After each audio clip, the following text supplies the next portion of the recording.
Hi, in today's tutorial I'm going to show you how to delete your account on Etsy website. So first of all, of course, all you need to do, just go and open the browser that you're going to use to follow this tutorial steps with. So of course, here in my case, I'm actually using Brave, but of course in your case you can use any other browser, could be possibly working for you. So once you actually opened your browser, just go to the URL section and type etsy.com and hit the enter button. That will take you into this page and you will find at the middle upper side a welcome sentence. Welcome back with your name or your username.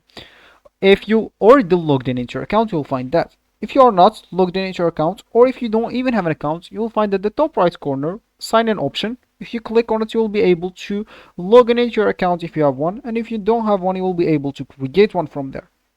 Of course, you'll be able to do both options quickly if you have a Facebook account, Google account, or even an Apple account, so you don't go through all the boring steps of creating your account.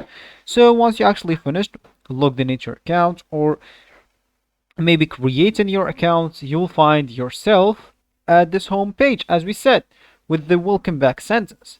So of course, if you want to delete your account, as we said in the beginning of the video, simply you will need to go to your account settings. Just go at the top right corner, click at your account, and then click at account settings. Of course, here they're asking me to sign in, so let me just go and sign in to my account, and I'm coming back.